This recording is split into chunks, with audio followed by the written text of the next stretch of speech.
Good morning, everyone. I'm Ray Dubois, Senior Resident Fellow here at CSIS. I welcome you and thank you for coming this morning. It is a packed room. We might have to get a few more chairs. Mary, are there some chairs in the back around the corner?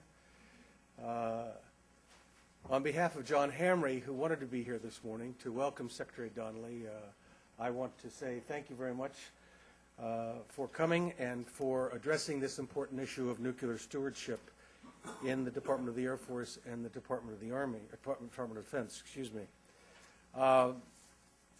As some of you may know, Mike Donnelly succeeded me as the Director of Administration and Management at the Pentagon. I take pride in the fact that I had something to do with his succeeding me, and the fact that his experience and his career in our national security community has been extraordinarily deep and wide, beginning with, I might add, service in the United States Army, as was the case with myself back in the early 70s, and with the 18th Airborne Corps and the Special Force, 5th Special Forces. But more to the point today, he then graduated from USC and then went to work at the Heritage Foundation and quickly went to the Hill and became a professional staff member of the Senate Armed Services Committee from 1981-84. During the second Reagan administration, he went to the National Security Council staff and became the Deputy Executive Secretary, but also, as when I began to recognize his contributions, he was instrumental in setting up what we referred to then as the Packard Commission, and also went on to coordinate White House policy with respect to Goldwater-Nichols, the DoD Reorganization Act of 1986. Under Bush 41, Mike became the Assistant Secretary of the Air Force, Financial Management and Comptroller, and succeeded in the transition to and became Acting Secretary of the Air Force for 7 months into the first Clinton administration. From there, he went to IDA and then joined SAIC. As I said, in May of 2005, date certain, I swore him in as the Director of Administration Management. On the good days, we're known as the Mayor of the Pentagon, an honorific that is pretty special, I must say. As you know, we've got 25,000 folks who come to work in that building every day. It is a small city, and it is a terrific responsibility because it includes everything from, as I used to be called, the man in charge of parking, parades, and protests. But it also has the enormous reconstruction project called the Pentagon Renovation Program, which is, depending upon how you calculate it, with all the IT and everything else, it's $7 billion over a 10 and a half year period. As you all know, on June 5th of this year, Secretary Gates removed the Secretary of the Air Force, Mike Wynn, and the Chief of Staff, Buzz Mosley. 4 days later, he recommended to the President that Mike be nominated as Secretary of the Air Force, and the Senate confirmed that nomination on the 2nd of October. It is never easy to take a position like Secretary of the Air Force under any circumstances because it is a tremendously demanding position. The Title X responsibilities of organized training and equipping are, for any of the three service secretaries, are not entirely well known by the world outside of the Beltway. But for those of us who have worked at the Pentagon and worked in the national security arena, we know those burdens can sometimes be very, very demanding. We've had the Secretary of the Army, Pete Guerin, here. Next week we'll have the Secretary of the Navy, Don Winter, here. So this is kind of my service secretary series, if you will. Mike and I talked about a month ago about the nuclear weapons and nuclear safety issues emanating from Secretary Gates's instructions and Secretary Schlesinger's report. We agreed that this would be a terrific opportunity for the Secretary of the Air Force to expand on what Bob Gates, Secretary Gates, referred to as restoring excellence in our nuclear stewardship. So without further ado, let me ask Mike to the podium. Thank you.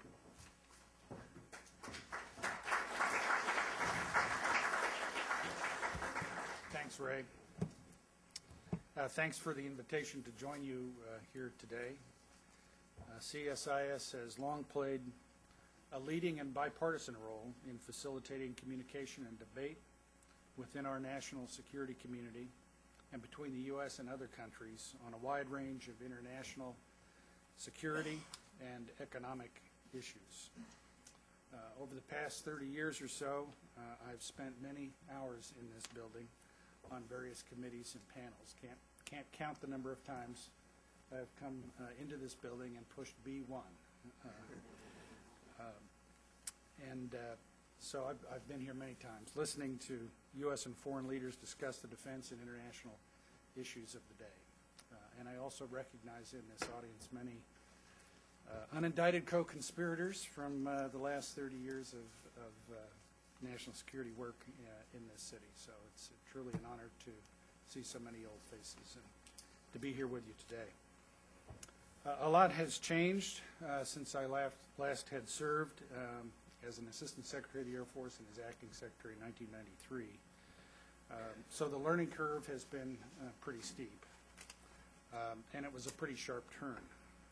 When I returned to the Air Force this summer, it was under unprecedented circumstances, which Ray mentioned. As you recall, this was due to concerns with the management of our nuclear enterprise, and particularly two significant events: the accidental movement of weapons from Minot to Barksdale, Louisiana, and the shipment of a nuclear-related fuse to Taiwan.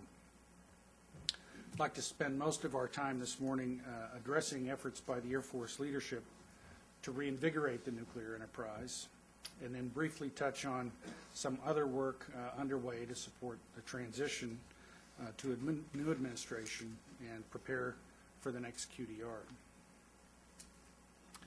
Since its inception in 1947, the Air Force has had a long and proud history of contributing to America's strategic deterrence posture. For over 60 years, stewardship of the Air Force nuclear enterprise has been our solemn obligation. And certainly nuclear weapon systems, delivery platforms, and organizational structures have changed over the past decades, reflecting changing presidential guidance, advancing technology, geopolitics, and America's commitments to its treaty obligations.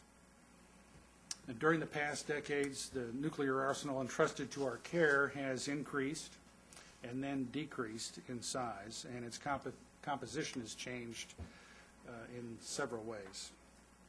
But regardless of size or composition, there's one fundamental precept that must undergird this critical enterprise.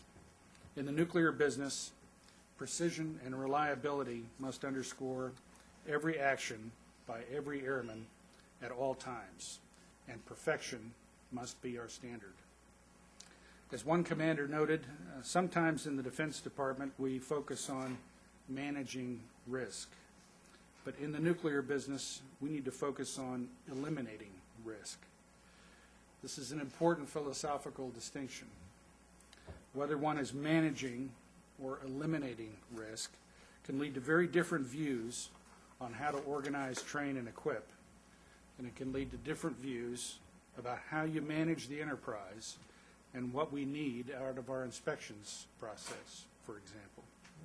So it makes sense that how we organize, train, and equip for nuclear operations and sustainment might differ from how we organize, train, and equip for conventional operations and sustainment. When I arrived in June, multiple corrective actions related to nuclear matters were already underway. However, it was clear to me that the Air Force needed to consider the nuclear enterprise from a more comprehensive and institutional perspective. These signal events were symptomatic of a deeper problem. We needed what we were experiencing was not just a series of minor mishaps. We needed to find and confront the root causes. As the Schlesinger report and similar investigations revealed, there had been a serious systemic erosion of focus, expertise, mission readiness, and discipline across the Air Force nuclear weapons enterprise, especially following the end of the Cold War. We had lost our nuclear focus as other priorities emerged. At the same time, nuclear advocacy and our culture of accountability and rigid adherence to standards had also eroded. We had weaknesses in our nuclear inspections, in our staff assistance visits, and unit quality assurance programs. Our nuclear policies and guidance were inadequate and conflicting.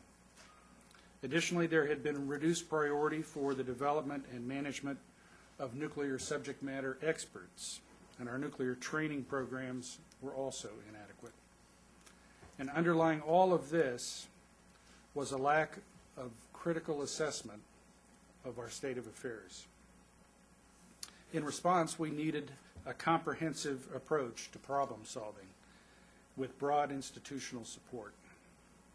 All the studies and reports indicate that we need to rebuild our culture of accountability and rigorous self-assessment, rebuild nuclear expertise, training, and career paths for personnel, ensure that we have solid end-to-end sustainment systems, and develop comprehensive investment plans for nuclear mission requirements, that we need to sustain nuclear deterrent mission advocacy in the Air Force and align authorities and responsibilities to meet mission requirements.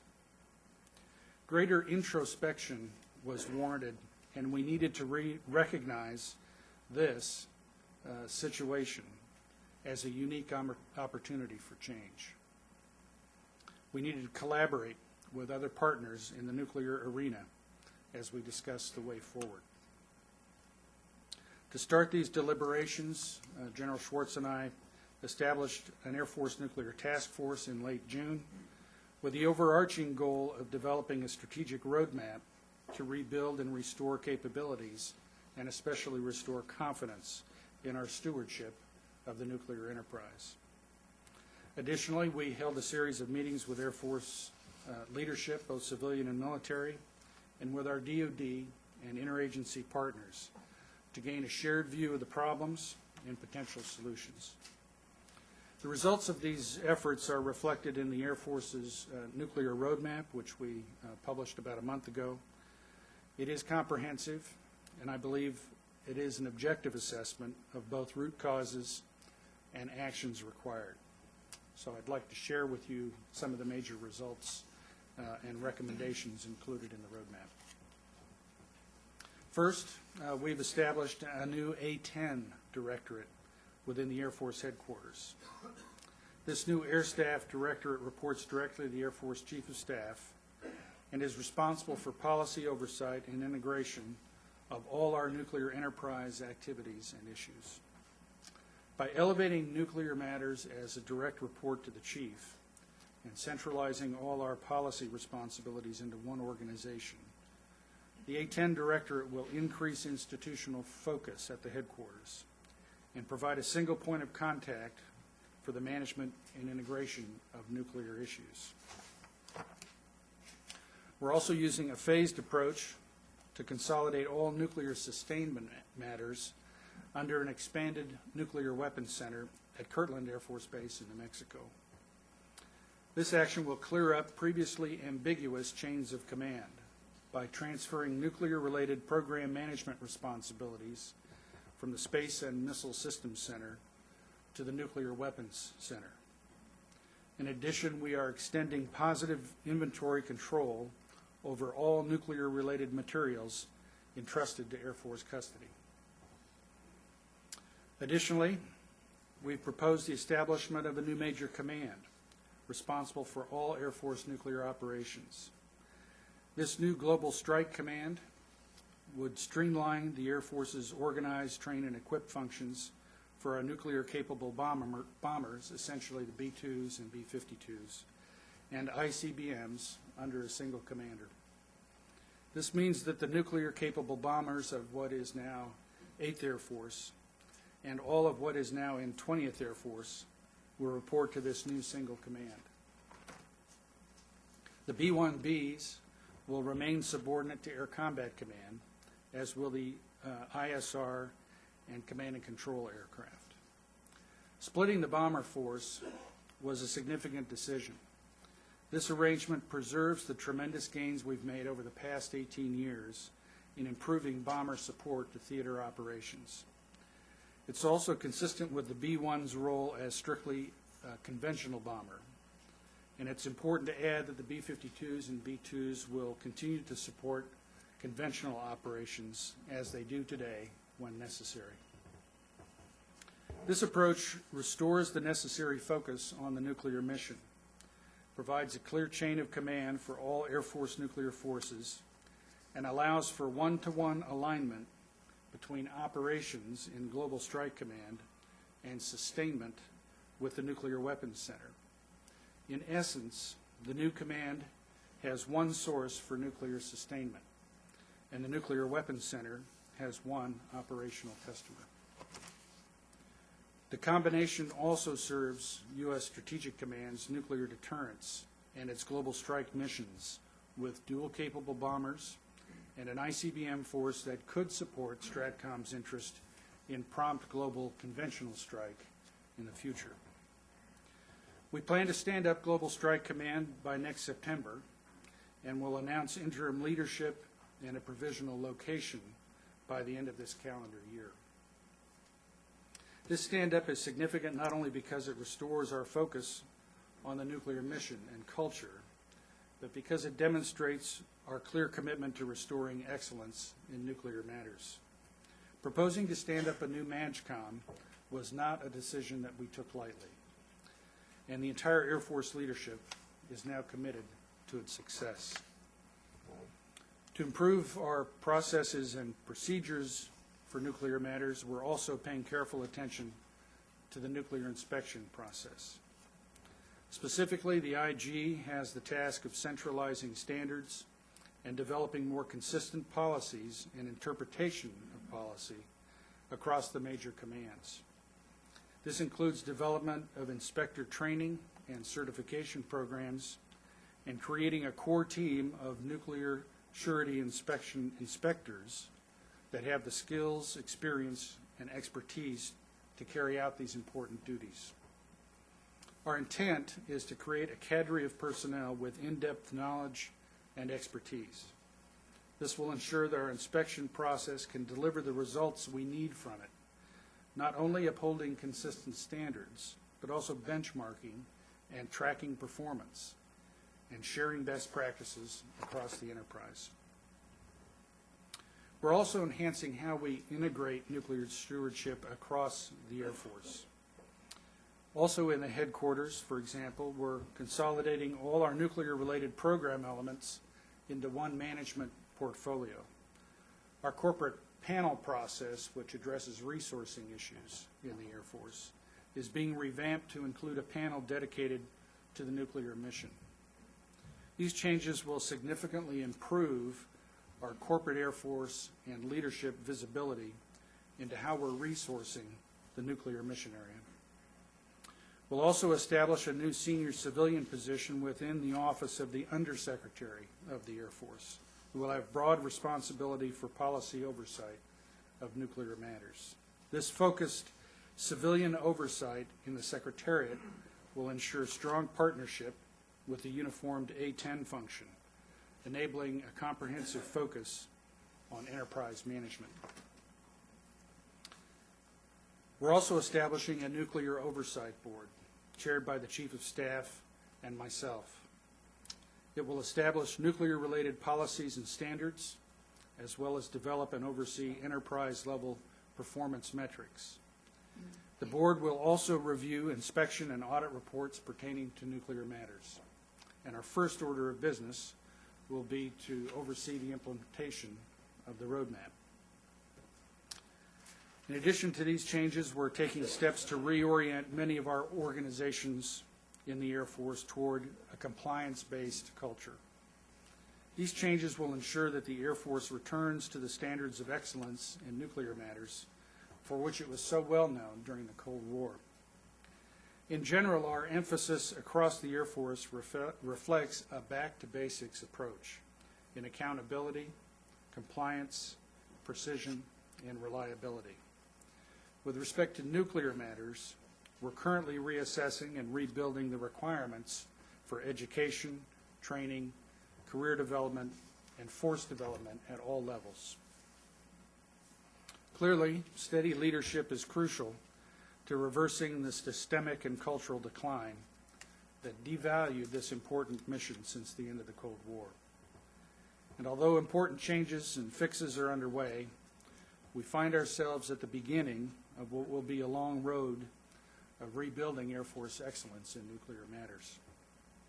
Here, establishing a culture that appreciates how the nuclear mission requires focus and providing a steady hand to this work will be key. This is long-term work where success will be measured in years and not weeks.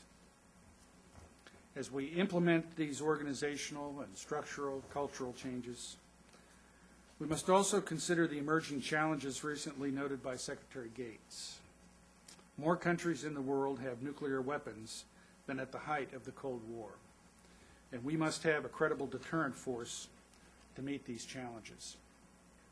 He observed that as long as other states have or seek nuclear weapons and potentially can threaten us, our allies and friends, then we must have a deterrent capability that makes it clear that challenging the United States in the nuclear arena or with other weapons of mass destruction could result in an overwhelming, catastrophic response.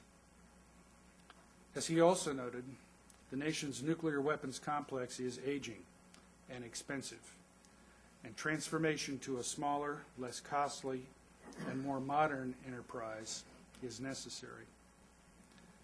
While the Air Force is adding resources to its budget to implement the initiatives in our roadmap, I want to emphasize that our efforts to strengthen and recommit to this mission are not focused on increasing the size of our nuclear arsenal. Indeed, I would argue that our commitment to this mission needs to be independent of size. The Air Force needs to focus on being a good steward of the nuclear forces entrusted to us, regardless of their size and regardless of changing emphases in other DoD mission areas. As we look forward, the nation will face critical decisions on the type and level of investment required to keep the current forces safe and reliable, even as they potentially grow smaller. And the Air Force is not alone in this work. The nuclear enterprise includes the Navy, DOE, and other important policy partners in the executive branch and Congress. As operators of nuclear forces, the Air Force and our partners in the Navy will need strong policy and programming guidance from our DoD and national leadership to sustain focus on this critical national capability. Even as our national leaders move forward to consider how nuclear arsenals might be further reduced, we as operators need their attention and support to ensure America's nuclear deterrent remains credible. And to be credible, it must be operationally effective and flexible, safe, secure, and reliable, and not allowed to atrophy or decay through lack of attention or neglect. Of course, attending to the nuclear enterprise has not been our only task for the last 5 months. Certainly, we're keeping up with the day-to-day business of the Air Force and the oversight of almost 780,000 personnel. So as you can imagine, all the details that go with organizing, training and equipping and working the personnel management issues keeps the Air Force headquarters pretty busy. And we have a special responsibility and a special focus on the 37,000 airmen who are deployed and the hundreds of thousands who are supporting the joint team from home station in the global war on terror, making sure they have the policy, the guidance, the resources necessary to carry out their work in support of the Joint Commanders. Increasing ISR assets in the CENTCOM AOR, for example, has been a high priority. We're also preparing for the transition, which is, of course, a hectic and exciting time for our democracy. 2008 marked the first time since 1952 that neither the incumbent president nor vice president was on the ballot. The certainty of this change allowed the executive departments and agencies to begin planning early. And 2008 also marks the nation's first wartime transition in 40 years, the last one during Vietnam. Today we're involved in 2 shooting wars as well as 24/7 international efforts to track down terrorists. So it's tremendously important that we make this transition as smooth as possible. To that end, Secretary Gates, who's a longtime veteran of administration transitions, started DoD's transition planning several months ago and began several efforts that would establish a transition management framework in the department, have prepared transition materials for each of the political appointee and critical non-career SES positions, has prepared facilities to receive the transition team, and bolstered the logistics and personnel capacities within the department to efficiently onboard new personnel. And we've attempted to anticipate the needs and focus of the incoming team based on past transitions and discussion with those who've been part of earlier processes. Additionally, Secretary Gates has asked for the department's political appointees to consider staying on as long as possible to assist the transition teams. His hope is to avoid the bathtub in leadership that typically accompanies changes in administrations, especially as we remain a nation at war. Within the Air Force, we're working to identify key decisions on a range of issues that will need to be made in the coming months. Decisions on F-22 and C-17 procurement, as well as an acquisition strategy to support the air refueling mission, top the list of some acquisition issues requiring senior leader attention. It's also becoming increasingly clear that space and cyberspace are interagency domains, and that our work in these areas requires careful coordination with several DoD and interagency partners. And the Air Force is investing time and manpower in several midterm studies where we need to be prepared to engage and contribute in the next QDR. Issues such as institutionalizing Air Force contributions to our nation's irregular warfare and COIN operations capabilities, strengthening interagency discussion and decision structures for national security space, incorporating UAS systems and capabilities in the long-term plans for the Air Force, and migrating from supplemental budgets to baseline budgets are a few of the issues that are on our plate. Today's Air Force faces many challenges, and through circumstances largely of our own making, finds itself at a critical milestone in our nuclear mission. We've started the hard work of recommitting to excellence across this enterprise, making adjustments in processes, organizations, culture, and assuring that our leadership remains focused and attentive to this important work. But much work remains. A credible and reliable nuclear deterrent is essential to our national security, and it instills confidence in our allies and friends. And the Air Force has a continuing and essential role in this mission.